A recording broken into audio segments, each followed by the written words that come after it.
At ngayon, napabdaloy-tuloy yung ating task na pruebahan na talagang dinidiin tayo ng gobyerno, no?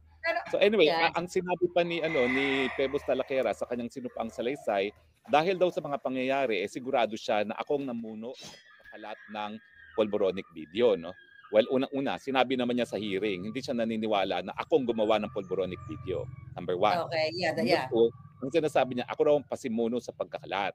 Pero, alam mo naman, kapatid, no? Hindi mo naman tinatanggihan na talagang ang ating inaugural showing, ang ating maiden night ay sa Los Angeles, California, no? Now, bakit hindi mo sa amin sabihin, sino ba talaga ang nagbigay sa'yo? Anong konteksto? Alam ko hindi mo ma-identify kung sino yan. Siguradong papatayin yan, no? Pero anong relasyon ng taong yon? Bakit niya nakuha yung pulboronic video? Bakit niya ibinigay sa'yo? At binigay ba niya yan sa'yo para itago o talagang para i-share sa publiko? Dahil may karapatan ng tao na malaman ang katotohanan. So, ikaw mag-share kasi yung source eh. Oh. Yes, well, I think nasabi ko na ito ay malapit kay Bangag. Diba? Kaya nga, Marcos Jr., isipin mo sino yan. Kapwa mo yan, humihit-hit siguro. Oh, anyway, go ahead. Classmate. Oo, classmate sa pagsisimot. Yun na nga, alam nyo, mga kapalaga, talagang anxious nga nila. Ngayon, binuhay na naman nila spokes itong polvoron video at ngayon may bago na silang eksperto, si Pebbles. Pero sabi mo sa akin, kung malapit na malapit kay Marcos Jr. itong nagbigay sa'yo, bakit niya ibinigay sa'yo? Well, kaya niya binigay alam mo, ang tagal na kasi niyan. Kaya niya ibinigay dahil sukang-suka na siya dito sa nangyayari sa ginagawa ng pagnanakaw, kidnapping, smuggling ng gobyerno. So, binigay yan sa atin para kahit papaano, maridim niya yung sarili niya na, makagawa siya ng tama sa buhay niya. Kaya yan ibinigay sa akin, yung video na yan. At kahit ano pang gawin ninyo, hindi nyo mapapaamin si Maharlika kung sino yung puting ahas. At tama si Pebbles Talakera. Nung tinanong siya, di ba, kung sino yung puting ahas, sinabi niya, hindi naman sinasabi ni Maharlika, doon siya tumama. Kasi never ever kung sinasabi, kahit kanino, kahit sa'yo, spokes, kahit magkaibigan tayo. Kasi pinoprotektahan ko yung mga taong nagtiwala sa akin ng impormasyon. Even sa mga cases ko, diba yan, tinatanong yan, pero may mga protective order yan, diba? Pinoprotektahan yan. Ang, yung mga ganong klaseng, what you call it, mga puting ahas. So, protektado yan, mga kababayan. So, tama siya doon, pero doon, ang nakikita ko kasi spokes talagang script yun eh. Obvious naman eh, na talaga si Akop, binabasa kunyari. So, ang nakikita ko naman kay Mother Talakera, talagang wala siya magawa. Ako, personally, I can speak harshly laban kay Pebbles. O I can expose more or whatever. Pero ayoko siyang mapatay. Ayoko siyang magurgur. Yun lang yun sa akin. Matagal ko na sinasabi yun. Alam mo, at saka alam mo, nung lumabas yan, naka-shadow ban ako sa Facebook. Halos walang nanonood ng Facebook ko dahil naka-shadow ban ako. Hindi ko alam kung Facebook yan o yung administrasyon ng gumawa niyan. Pero ang talagang nakita natin, di ba, sinusubaybayan natin kung sino mga nanonood, no? Yung mga milyon-milyong mga nanood, galing sa Facebook pages ng mga ordinaryong mamamayan. Hindi sa akin. Kasi, sabi ko na, di ba naalala mo, useless yung aking Facebook dahil mga panahon na yon, shadow ban ako, konti-konti na mga nanonood sa akin. Swerte na ako kung may 3,000 na audience ako, no? Dahil nga, yung shadow ban, no? So, naalala mo yung isang PhilAm na kasama natin doon sa hotel room ko, no? Na in less than 24 hours, halos 2 million views na, no? Naalala mo kung sino yun, no? Si Chris Lam. Oo, tapos meron pang isa, may isa pang PhilAm, no? Na together, 2 million natin, mas malaki pa yung viewership nila kaysa doon sa viewership ng 20 Sona. 20 million, 25 million, 30 million. No? So, patunay na talagang pati tayo, dahil nga sinadovan tayo, hindi masyado nakapagkalat niyan, no? Ang nagkalat talaga dyan, mga ordinaryong mga mamamayan. Yes. Ano pa yung mga nakalat naman yan para sa katotohanan, no? Maniwala kayo hindi, kayo na maghusga. Kaya ngayong binuhay nila ang pulburon video, panuurin ninyo po. Tignan niyo po ang mukha kung naniniwala ba kayo na si BBM yan o hindi. Kasi naman, sabi nga ng isang kaso, no, ang tunay na test sa katotohanan ay yung kapangyarihan ng isang ideya na matanggap sa malayang merkado ng idea. So ngayong binuhay nila, pag-usapan po natin. Kayo pong maghusga, si BBM ba yan? At tanungin yung mga sarili ninyo. Kung hindi si BBM yan, bakit hanggang ngayon ayaw niyang mag-hair follicle test? Oh, Yun yan. yung So, tanong bakit hindi sila nag-hair follicle test hanggang ngayon kung walang katotohanan yan? Ate Mo spoke 1 hour ago, ABS-CBN. Usually, hindi pinipick up ng ABS-CBN ang ating kaibigan na si Pebbles. Hindi yan nagpipick up. Sabi dito, vlogger Pebbles Cunanan claimed in a sworn affidavit submitted to the House Tri-Committee that attorney had reportedly showing President Ferdinand Marcos Jr. doing drugs. Mali yan, ha? Bakit? Anong nakasaad dun sa affidavit, ha? Fake news yan. Kasi basahin nyo kung anong nakasaad doon sa affidavit ni sabi dito, basahin natin ito yung kanyang affidavit. Ako si Vicente Pebbles Cunanan, nasa hustong gulang. Ayan. Hindi, basahin mo yung number 9. Number 9. Hindi sinabi ni Pebbles na ako ang nasa likod. Ang sabi niya, I quote, kung kaya naman, base sa aking mga nabanggit, ako ay naniniwalang si Atty. Roque ang orihinal na pinagmula ng Pulburon video. Ibig sabihin, ang dapat rin-report nila, yun ay paniniwala lamang ni Pebbles. Wala siyang personal na kaalaman na akong nasa likod niyan. Fake news yung report ng ABS-CBN. Fake news. At fake dito news kasi i-quote na lang nila yung affidavit, ang tamad-tamad pa nilang mag-quote na it is the belief of Talakera na akong behind it, which is different from sigurado ako na si Roque. Opinion niya to. Alam nyo ba mga kababayan kung bakit ganito ang script ni Pebbles Talakera? Takot siya maresbakan ni Attorney Harry Roque ng defamation case. Well, actually, hindi ako nagdidemanda ng criminal libel dahil yan ay labag sa aking advocacy na dapat walang kulong ang libel dahil sa malayang pananalita. No? Pero ginawa niya, posibleng pagsisinungaling sa Kongreso na hindi ordinary perjury. Yan yung false testimony in a congressional hearing na mas mabigat ang pinapataw na parusa. Pero in fairness, hindi rin naman siya nagsabi ng sigurado ko na si Roque ang nasa likod niyan kasi ang sabi niya, paniniwala ko lang na si Roque ang nasa likod niyan. Opinion lang niya. No? So parang wala rin siyang kaso pagdating doon. No? Wala rin. Wala, nakakainis. Yung mga media ngayon sinasabi, sabi ni fake news. Talakera, I'm behind it, na parang may knowledge si Talakera. Sabihin nyo naman media na according to Talakera, she believes or in her opinion that Roque is behind the Pulboronic video. Na matagal ko nang sinasabi dahilan kung bakit ako dididikdik na administrasyon nito. So thank you very much. Dahil ngayon gagamitin ko ito dito sa Amsterdam. Alam mo sinasabi nila rito kasi nga ang dami ritong mga asylum seekers na wala raw akong pag-asang ma-admit dahil nagkaroon na ng right-wing government. Eh dahil dito sa hearing na ito, parang 100% mabibigyan na ako ng asylum. Diba? That's true. So, nagpakita pa ng mga pictures. So, talagang alam ko dinikdik lang siya. Alam niyo mga kababayan, paano ba spokes ang isang tao para paniwalaan ng huwes, ng husgado o ng taong bayan? Number 1, may credibility ka dapat. Dapat kapani-paniwala siya. So number one, nakakaawa talaga si Mother. Kaluoy man, Diyos ko po. Yung kasinungalingan na ako ay nasa Vancouver. Number 2, yung kasinungalingan, syempre doon sa gumastos sa kanya sa Hong Kong.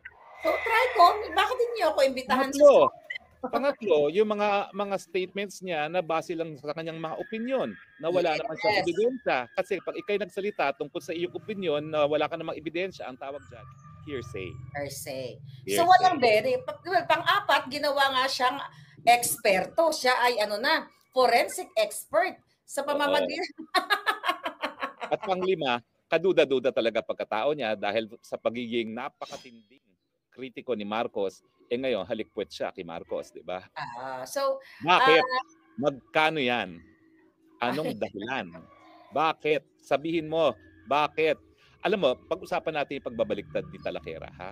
Okay. Kasi may mga nabasa akong mga may nabasa akong mga posting niya na kaya siya nagbaliktad, parang hindi niya maintindihan kung bakit matapos maisa publiko ang Pulboronic video, wala pang nangyayari. Naalala mo yung mga posts? Yes. At naalala ko noon, bagamat hindi ako sumasagot sa kanya, ay iniisip ko. Totoo yan. lahat ng bagay may takdang panahon. Hindi pa takdang panahon eh. 'Di ba? Oo, totoo EDSA yun. 1 at EDSA 2 naman nangyari dahil nagkaroon ng takdang panahon na pareho rin naman ang sinasabi ni Tatay Digong. No? Ang lahat ng bagay may takdang panahon at yan din ang sinabi niya nung siya'y nakulong na nga. No? Ang lahat ng bagay may panahon sa lahat. So parang atat na atat siya na bakit hindi pa nawawala si Marcos sa mga panahon na yon. At Pero tandaan, talagang tandaan natin na siya yung na talagang nag-organize doon sa EDSA Friday Group. kaya nga malungkot no. Oo. Tinulo na lang nila Maui yung EDSA Friday Group. At Oo. kaya nga, yung mga panahon na yon, matinding paghanga ko sa kanya kasi biski Ako din. ka sila sa EDSA ay naroroon siya. So nagpapakita talaga na naroroon siya dahil meron siyang prinsipyo. Pero ano nga nangyari?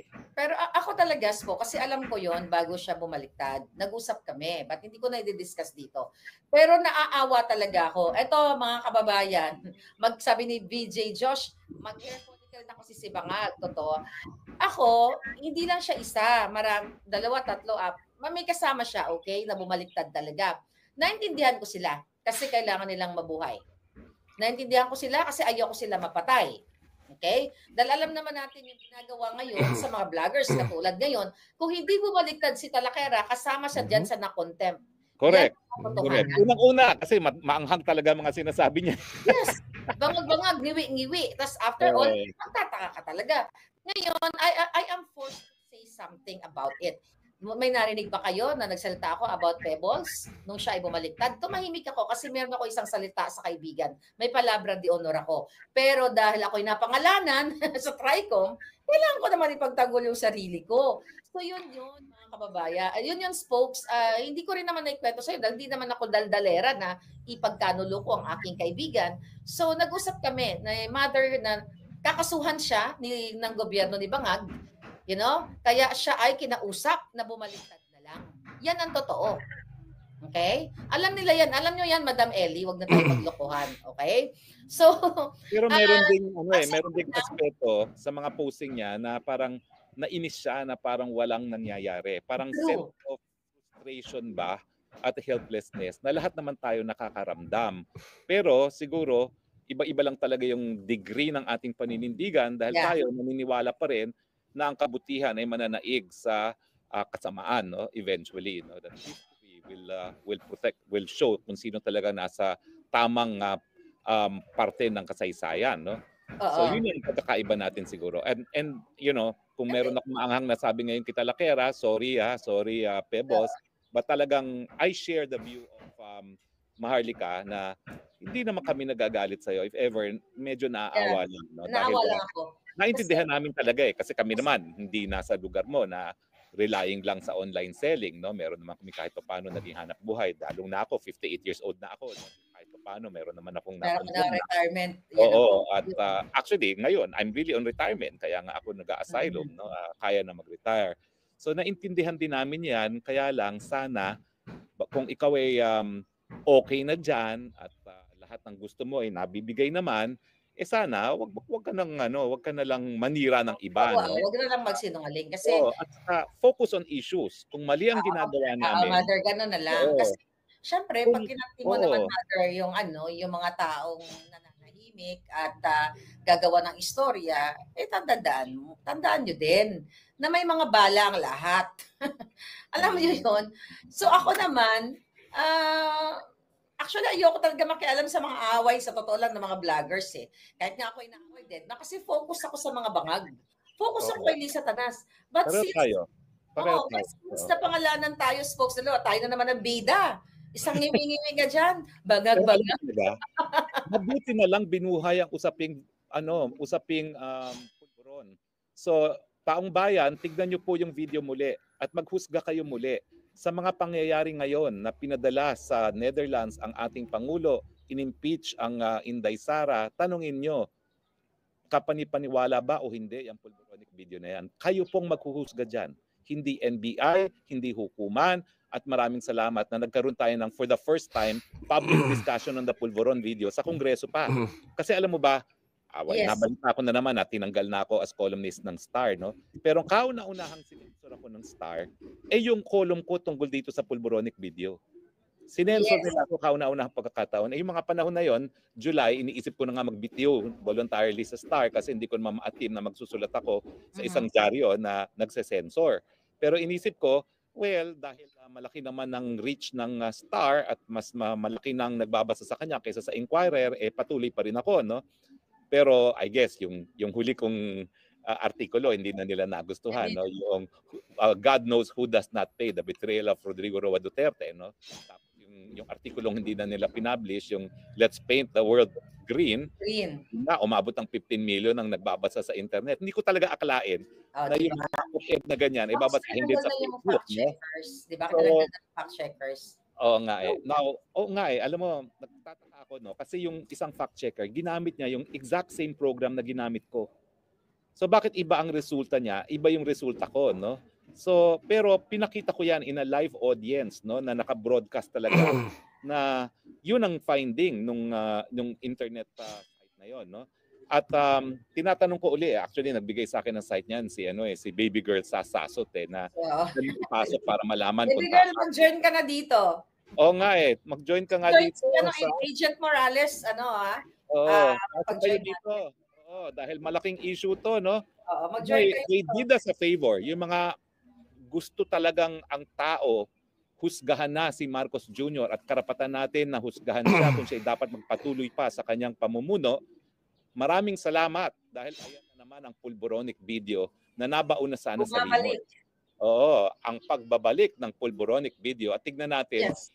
At iba kasi yung init Iba yung init, yung galit ng taong bayan bago inaresto at pinadala sa Hague si Tatay Digong. Pangulo Duterte. Unang lumabas ang pulboronic video. Tignan natin kung pag pinaghalong galit sa pagpapakulong kay Tatay Digong ang pulboronic video, tignan natin kung sapat na yan para maulit ang kasaysayan. Hindi po yan illegal. Yan po ay kabahagi ng kasaysayan, nakasaad sa ating saligang batas, kapangyarihan natin bilang soberenyang mamamayan, husgahan kung tama pa bang magpatuloy sa pamumuno ang Marcos Jr. At oo po, ako po, ang sinasabi ko, hindi na siya karapat-dapat mamuno. Dahil sa tingin ko, ang unang-unang problema, wala siya sa tamang pag-iisip. Siya ay addictus. Kung pag-i-empleo ng ordinaryong trabaho, kinakailangan ng drug test, pagiging presidente pa kaya? Hindi ko po sinasabi na siguradong-sigurado ako na drug addict siya. Pero yung konteksto na hindi siya nagpapa-hair follicle test at hindi itong paratang nito, ang siya namang nagbibigay sa akin ng sarili kong opinion. Hindi po yan fact. It's an opinion na hindi siya karapat-dapat mamuno. Now, sapat ba ito para patumbahin ng gobyerno? Hindi po.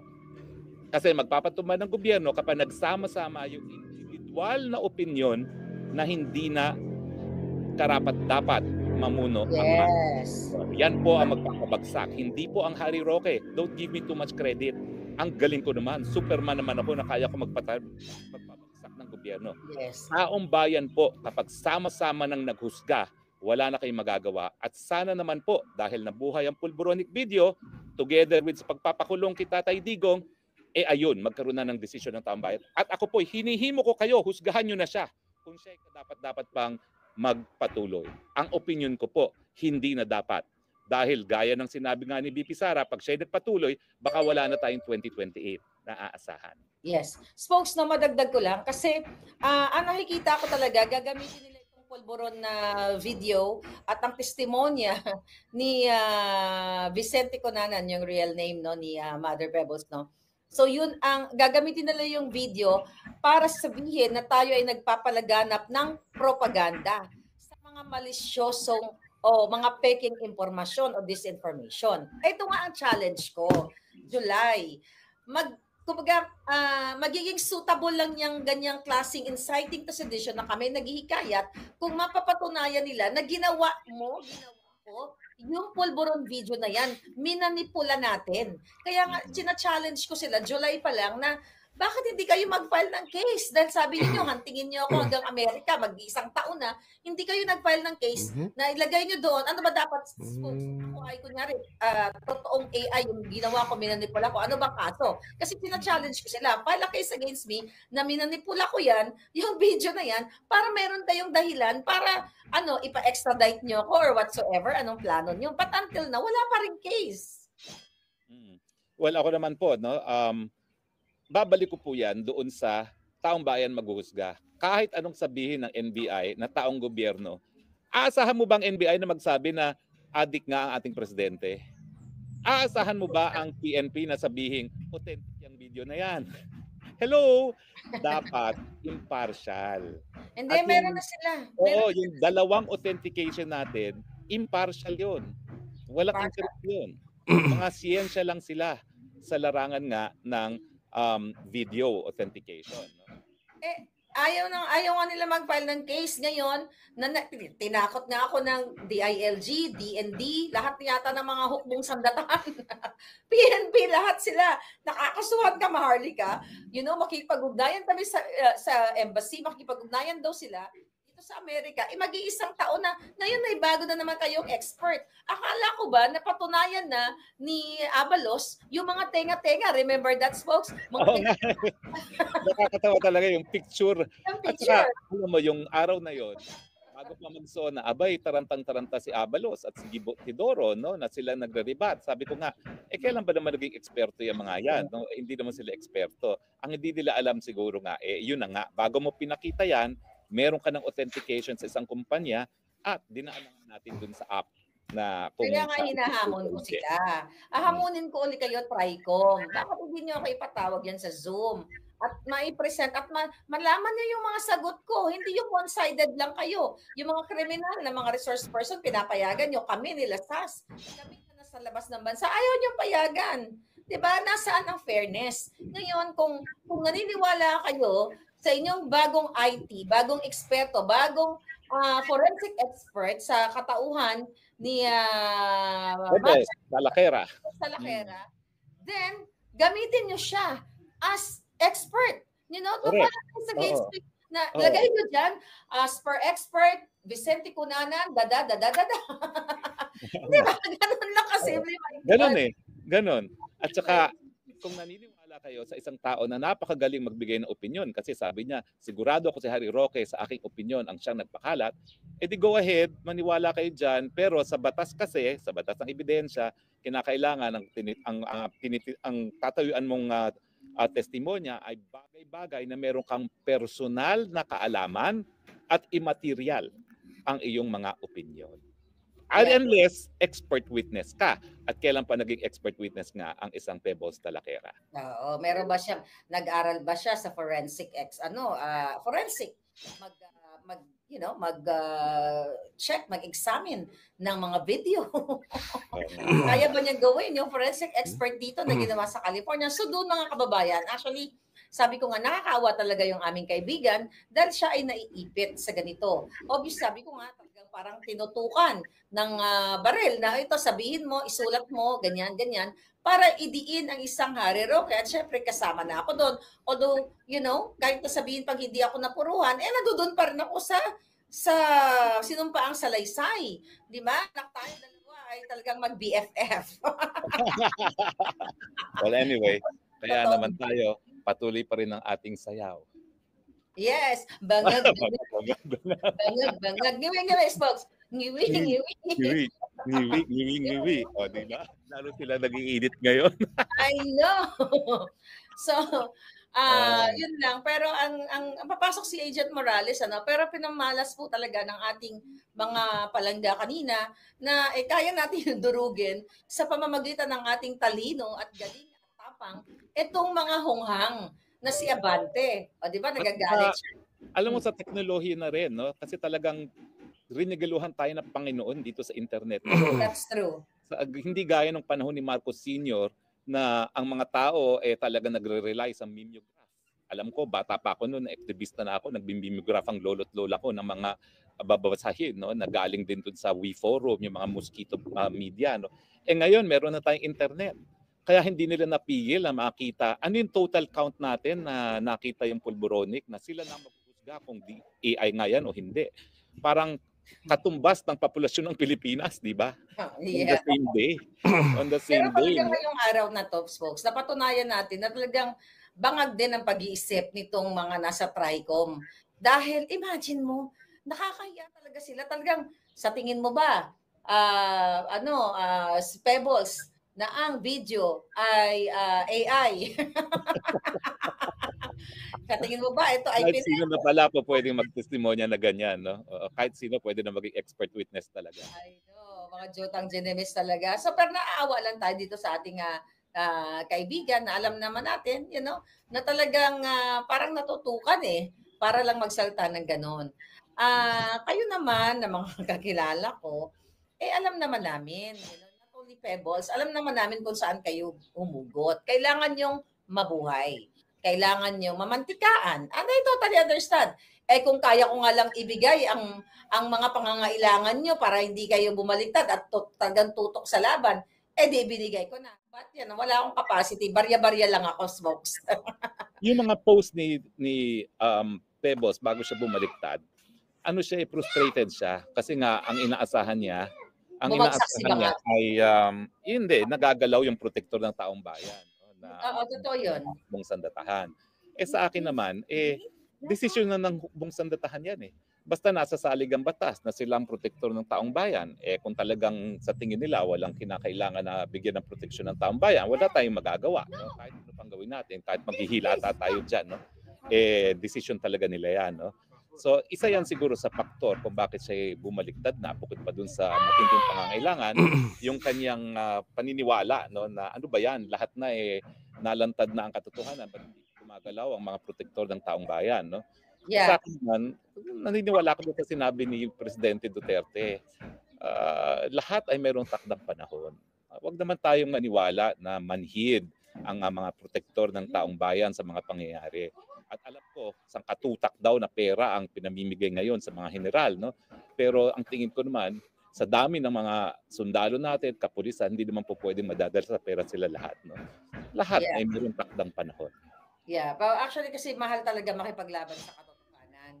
Alam ninyo, kung mahina-hina lang ang alindog ko, baka bumaliktad na rin ako katulad nila. Pero kasi meron tayong paninindigan na sa huling hininga, sa huling patak ng dugo ng alindog ko, lalabanan natin itong mga traidor na ito. Kaya naman kahit anong gawin, ako, di ba, kinuwento ko naman sa inyo, ako ang unang na-offeran. Ilang beses ako na-offeran na dinecline ko.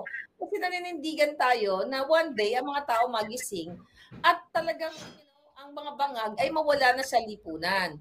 As long as peaceful protest, magpagbigay ng inyong mga hinaing, yung mga grievances ninyo dahil sa kabulas-bulas lahat ng ginawa nila, wala pong paglabag sa batas yan. Di ba, Spokes? So, well, ako rin Isa rin ako sa nabudol dahil sumunod nga ako kay BP Sara na suportahan sila. Pero naalala ko pa nga nung habang binibira mo si Lisa, isa pa ako na nagsabi na sana respetuhin naman natin ang unang ginang. Nagalit ako sa ito doon. Pero nung nakita ko yung mga ebidensya na yung Chinese na yon na biglang nalaman ko na nag-oopisina pa sa dating law office niya, no? Doon mismo nag-oopisina yung pinapatawag sana ng Kongreso na smuggler. Sabi ko, bakit na ganito, no? Nakakapagtaka na bakit ganyan, no? So, pag lumabas kasi ang katotohanan, ang tao naman may sapat na pag-iisip para matanggap ko anong totoo, anong hindi dapat tanggapin, no? At ako mismo, gaya ni BP Sara, nakita namin kung ano talagang uri ng pamumuno, no? At syempre, nasa huli lang ang pagsisisi. Lahat tayo nasa huli ang pagsisisi. May revelation ako sa kanila. Okay lang ba? Na dapat magkikita tayo. Yung sa Amerika. Gusto mo ba? Ramdam ko naman yun Ramdam ko yun na hindi kasi alam ko, no? Na narinig ko sa'yo.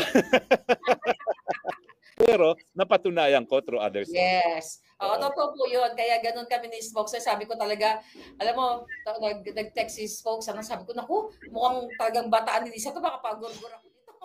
Hindi kasi Spokes nagkataon na nagkaroon kasi, kaya ganun din ang feeling ko. Dahil magkasabay yun, yung information na nakarating sa akin, na nag-hire sila ng assassins. Correct. Kaya gano'n na lang. Wala na akong tiwala sa mga tao. I have to protect myself. But now, napatunayan ko na ipareho pala tayong, nabudol, di ngiwi-ngiwi team na tayo ngayon. Di ba? Pero sa totoo lang. Ako, kaunting budol lang. Kasi ako naman talaga. Sinusunod ko. Ikaw talaga full time. Big time ang budol. Pero spoke sa kabila ng ating pakikipaglaban ngayon dito, no? Kawawa din yung ating mga kasama na mga vlogger, sila Mark, sila Lorraine, at sila si Lorraine, si Mark, Si si Sas. Sas. Si At saka Sas. yung naging karanasan ni MJ. Ang Yes, feeling ni ko, MJ at saka ni oo, Crisette. alam mo, nagsulat si MJ afterwards na sabi niya hindi naman tutungkol sa hearing, yung feeling niya ginahasa siya. Pero alam mo, kung titignan mo talaga yung video na nangyari na pinapa-apologize siya, nag-apologize siya, pinaamin siya na fake news Pinaamin siya, siya. umamin siya. Kasi anong gagawin mo? Para ka Ayan, talagang so- ginagahasa na hindi ka na makalaban, napakahina mo, no? Wala kang lakas Yeah. para lumaban, no? So talagang ang sakit ng mga nangyari. Ang Folks, aking pakiusap lang sa mga vloggers, ha? go ahead. Pakay, patahimikin tayo.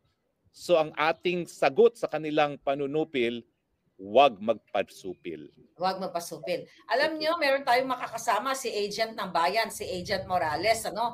Actually, Yes. kasama din siya dapat sa Hong Kong. Siya na ang magkwento kung ano yung mga si Agent Hi, Morales. Agent Morales. Paging, Sas.